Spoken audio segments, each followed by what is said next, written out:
Hello and welcome to Fearless DIY Music. My name is Tristan Lass, and today I'm here to talk about this ESP LTD EC-50 electric guitar that I'm holding right now.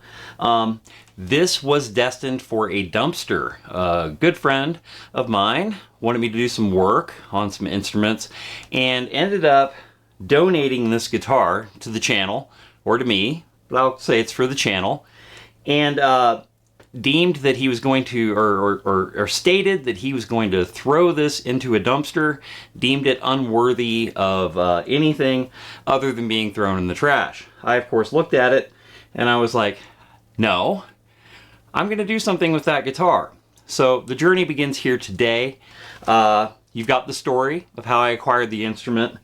The deal breaker, according to my friend, was the fact that the guitar has been split. The lower bout is split right through here. There are two giant wood screws, one here, that are screwed into the body to hold it together. So, the body has been compromised. There's a split through the, through the control cavity. It's on the back. So the whole body came apart. And it has been subject to a very bad Dremel job finish. I'm presumably to make it look like, lizard skin of some sort. I don't know. I don't know the history of who had this guitar and did all these things to it. It has Strat knobs on it. The bridge pickup is non-functional at this point. Here's the good. The neck pickup works. This hardware, even though I'm probably not going to keep it, is functional. The neck is good. The neck, truss rod adjustable. It is dead flat currently.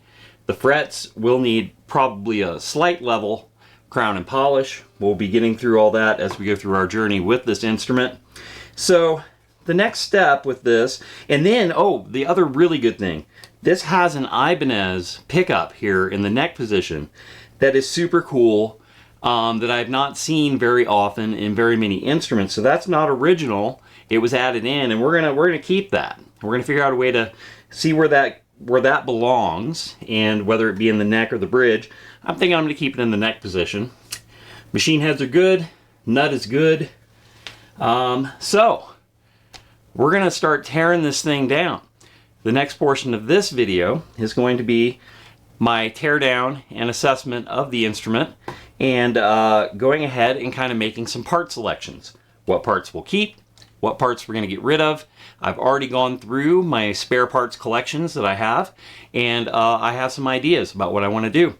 So let's see what we're going to do coming up next. So here I am a few days later. I've begun obviously disassembling the guitar. Figured I'd go over the neck first. The neck is a 14 radius, so I've got my, I used my gauge here to check the radius on the neck, and it's a 14 inch. And I've got my 14 inch leveling block out. This is going to require a level, and it's going to be more significant than I thought. There is quite a bit of fret wear, but these are jumbo frets with a lot of meat, so it won't be an issue. But we're going to go ahead and level these frets. The neck is dead flat, which is fantastic. The truss rod is fully adjustable, as I said earlier. And I just thought I'd share real quick, removing machine heads is super easy. These just are held in with a little set screw in the back, which I've already removed. Then you use a ratchet or little wrench to go ahead and remove the nut that screws in to hold it on. And then you've harvested your machine head. So anyway, I'm going to go ahead and put that in with the rest of the machine heads that I have here. And before I go over the parts that I'm keeping and what I'm going to swap in, I thought it'd be fun. I'm just going to desolder this last pot out of the control cavity, as we can see right here. I've removed most of the electronics from the control cavity, but now we're going to go ahead and desolder this potentiometer, and we're going to take those wood screws out that I showed on camera just a second ago, and we're going to see if this lower bout that was broken off, as I'm desoldering here, there, we got that off, and we get this off. We're going to see if there's glue in there or not. If there's glue in there, that could be an issue, because if somebody just used wood screws sunk into the body like that to hold it together. My assumption is there's no glue in there, but they may have put some sort of, you know, weird adhesive in there that's not wood glue. That's my fear. If you use something like Gorilla Glue or other types of epoxies, things like that, it can make getting those two getting those two pieces together in a clean joint impossible in the future. We are now in the future since the accident and the pseudo repair. So let's go ahead and remove those screws and see what I'm facing. If there's no glue whatsoever, I will be very happy. Oh, look at that. It's a sheetrock screw. Pretty beefy one at that. Let's go ahead and remove this other one, and let's hope the body just falls apart. That's a pretty beefy screw as well. Oh no.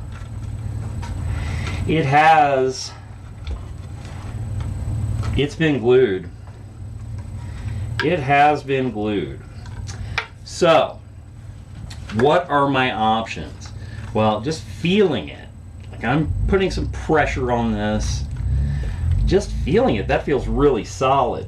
So, do I trust this joint? Do I trust the adhesive that was used by whoever did this repair enough to just roll with it? Probably not.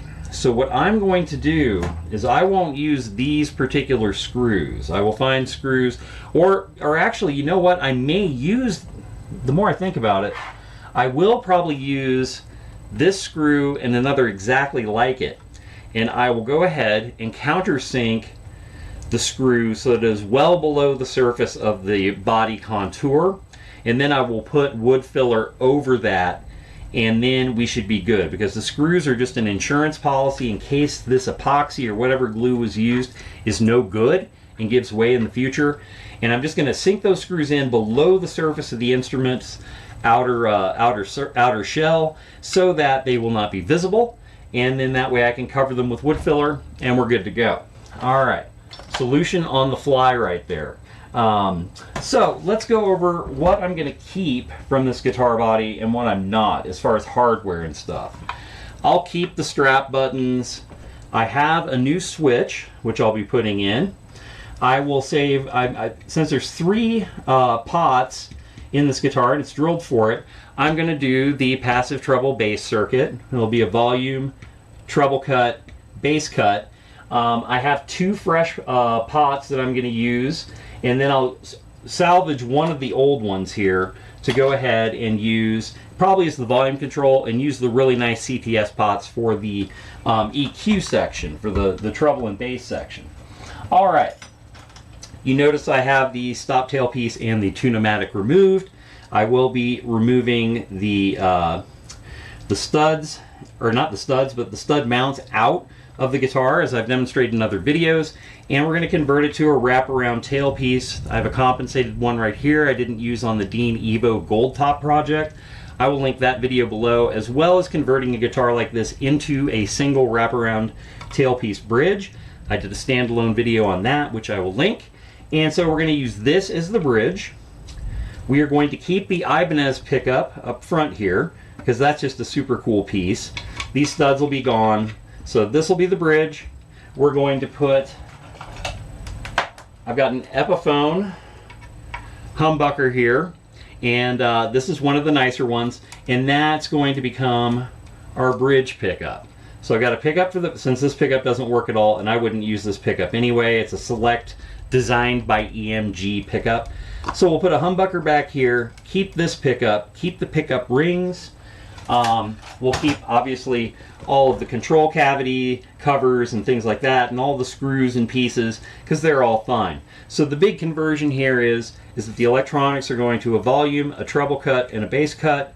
We're going to a single wraparound bridge, and we're going to swap this rear pickup, and I have a new switch for up here too. I don't trust this toggle switch. I'm going to get rid of that. So it's going to have fresh electronics all the way through, although the output jack is fine and it's already wired. So I'm just going to go ahead and keep this and reuse it. So when I'm doing a project like this, which is just like, you know, we've rescued it from the dumpster, now we're going to try to make it into something really cool. I try to keep as much of what I can from the original instrument. So there you have it. That's the rundown of what I'm keeping, what I'm replacing. There's a lot of work ahead. Like I said, I'll countersink screws. I'll go ahead and get this tailpiece, or the bridge tailpiece combo wraparound. I'll get that all set for mounting and have the holes drilled and everything. And then I need to fill everything, sand the entire instrument down to wood, and then we're going to refinish it. I have a color picked. That'll be a surprise here coming up next. And yeah, so we're going to refinish this body, fill in all the nastiness, sand everything out, and have our new holes drilled for the bridge. And then the neck is just a simple level crown and polish. It needs no other work besides having all this nasty black poly sanded off. And that's where I'm headed. I am not going to be showing all of that stuff in excruciating detail. We'll do one more from the bench check-in before the final product here in a moment. And I've got a lot of work to do, so I better get to it.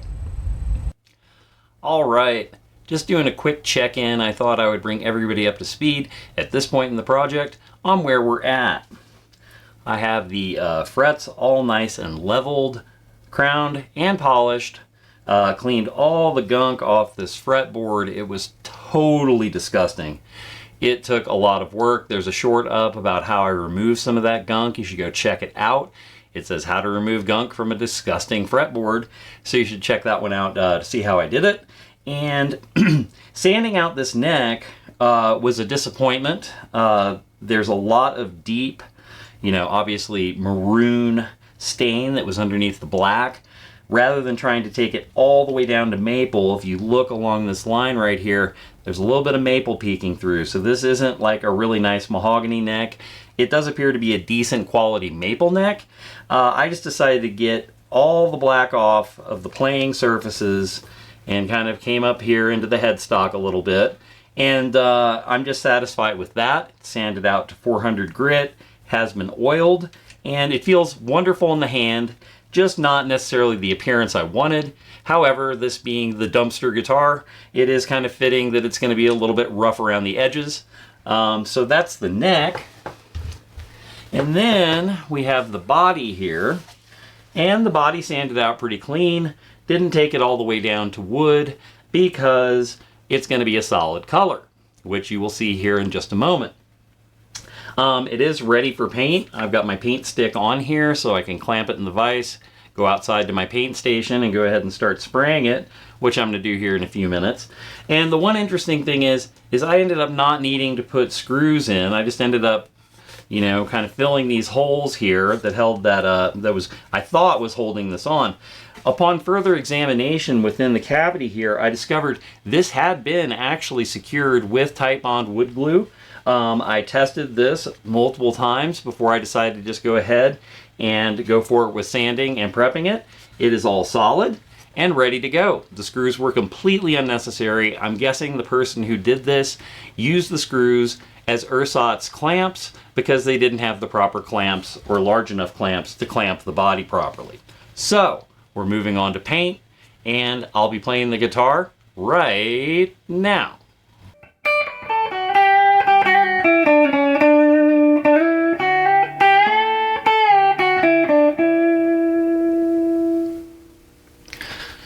Here we are. The project is done. I'm very, very pleased with the result. Here's what the guitar looks like now. I'll flip it over here real quick and you can see the back.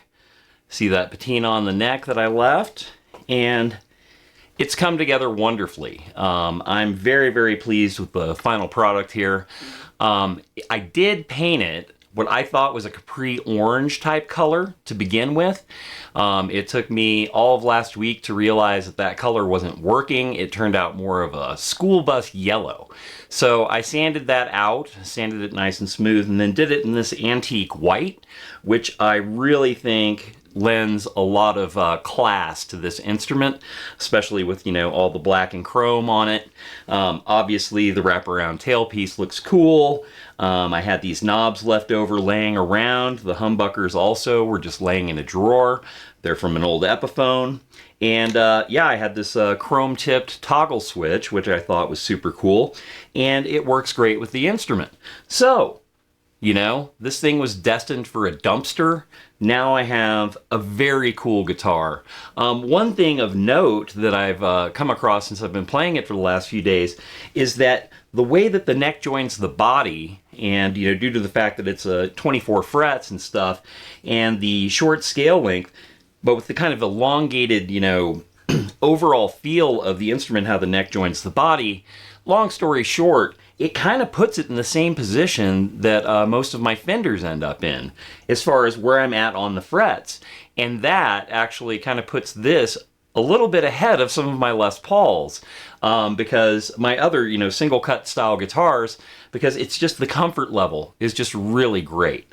I thought real quick I'd just go through the, you know, just play something real simple, just some cowboy chords, and go through what the pickups sound like. I did do the passive treble bass circuit. So this is a treble cut, and this is a bass cut, and this is just a master volume.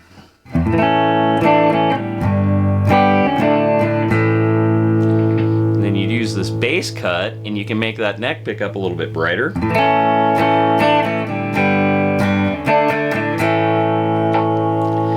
ahead and put the bass back in. In the middle position, this guitar sounds fantastic.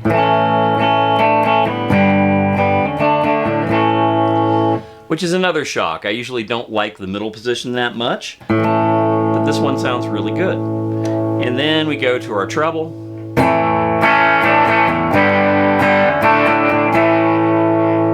Then we can darken that up with our treble cut.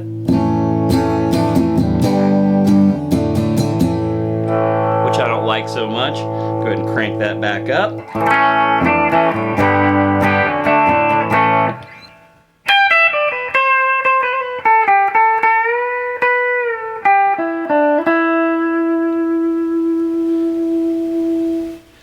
Another great thing about the wiring in this guitar and the way it turned out, and just overall, it's also whisper quiet. This thing has no hum or of any kind whatsoever. I'm just shocked. And, you know, it shocks me that somebody was willing to throw this in a dumpster and get rid of it. It did require a lot of work. I'm not going to lie about that. I put many, many hours into this project. I made the video and really wanted to show off this final product to encourage others to rescue guitars. If there's a guitar that a friend of yours has that somebody says is trash or just needs to be thrown away, if the basic mechanics, I mean, I kept the tuners, I kept the nut, I kept, you know, the neck was fine. It just needed adjustment and a fret level. The body, yeah, it was a mess, but all it needed was, you know, have those screws removed, a really good sand out, you know, ended up getting a great primer coat on it, and then a fantastic finish, you know, in the end, and you end up with a great instrument. So, rescue a guitar. Hey, post your projects like this in the comments, please. If you've made it this far into the video, a like and a subscribe would also be greatly appreciated. And, you know, shares. I love shares. Share it around, have other people watch the video, leave something in the comments, hit subscribe, and we'll see you next time.